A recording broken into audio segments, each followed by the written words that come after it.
guys, it's Kirsty here, Cats and Camera, and today I'm doing another one of my 4-book recommendation videos, and this one is going to be potentially one that not everyone's going to be interested in, and that is hard-hitting books. So basically all of these books have got very triggery things going in on them. So if you can't read about things that are triggering, we've got abuse, physical, sexual, mental. We've got young people doing things that they shouldn't be doing. Obviously I'll go into it more with each book, but yeah, if you can't read about those things then this video is definitely not for you. But let's just get into it. Maybe you want to check out my fantasy or my contemporary or my self-published ones instead. So first up I have Mysterious Skin by Scott Haim. This one is arguably the most dark and probably the most triggery, and it'll probably be the one that the most people would want to stay away from because of the subject matter, and that is because the main arc of this story is about a child abuse thing that happened in the past and two characters trying to figure that out. So yes,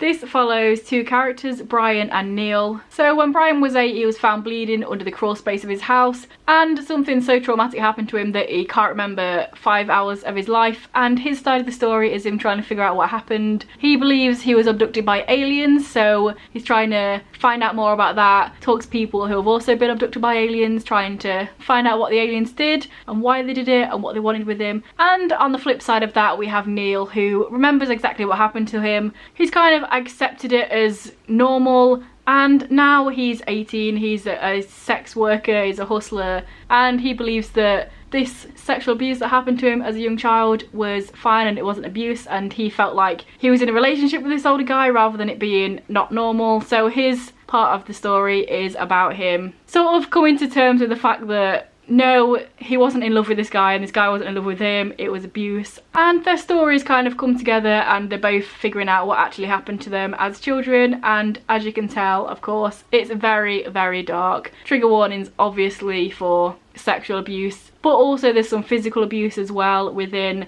Neil's job as a sex worker. He does get beaten up and stuff, obviously trauma, and yes, definitely a dark one, but it's a great book. Next up we've got Not Broken Just Bent by Mia Kerrick. This one is definitely not as dark and harrowing as Mysterious Skin, but this one is told in a sort of period of little snippets of a few years. So it will be like summer of freshman, and then there'll be a few paragraphs, and then it'll be a different time, autumn of freshman or whatever. And it follows Ben and his best friend Timmy. During the story they get closer and develop more feelings for each other. It's definitely more of a sort of a hand-holdy thing at the beginning, and then it develops more into a relationship type thing. But Timmy has a really abusive stepfather, he physically hurts him, and Ben notices that throughout the time period, and then something happens to make them lose contact with each other, and it's told over a period of a few years. So although this does have physical abuse in it, it's not really on the page, it's more Ben noticing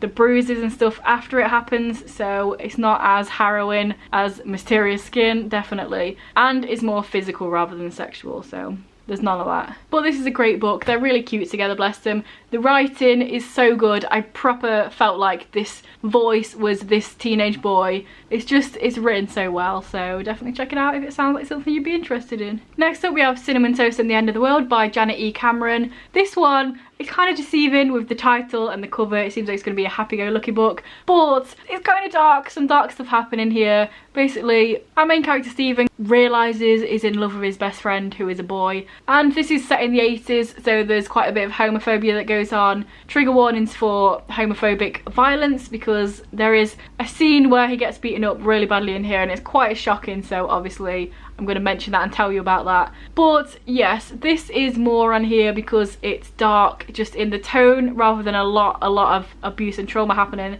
It's just kind of dark because of the time period it's set, because it's him trying to figure himself out, and you know, he doesn't have a love interest or a relationship with somebody, he's fallen in love with his straight best friend. So yes, this one was a really great book though, and I've literally never heard anybody talk about this or seen it mentioned anywhere, so there you go. And last but not least we have The World of Normal Boys by K.M. Soenleen. This one has actually won prizes, but I still feel like it's a pretty niche book that people haven't heard of, so I'm putting it on this recommendations list. This one is set in the 70s and follows this 13-year-old Robin, and it's just his sort of sexual awakening. There's a bit of a love triangle between him and these two other boys, and yeah, it's kind of dark because of the subject matter again. Like the last one is set in the 70s. To be fair, when I was reading this in my head, I kind of aged him up to 16 because it did feel quite weird that the character was 13, and we do have quite a few sex scenes. Also later on in the story, him and one of the boys go into the city, into the sort of the gay part, the happening part of the city,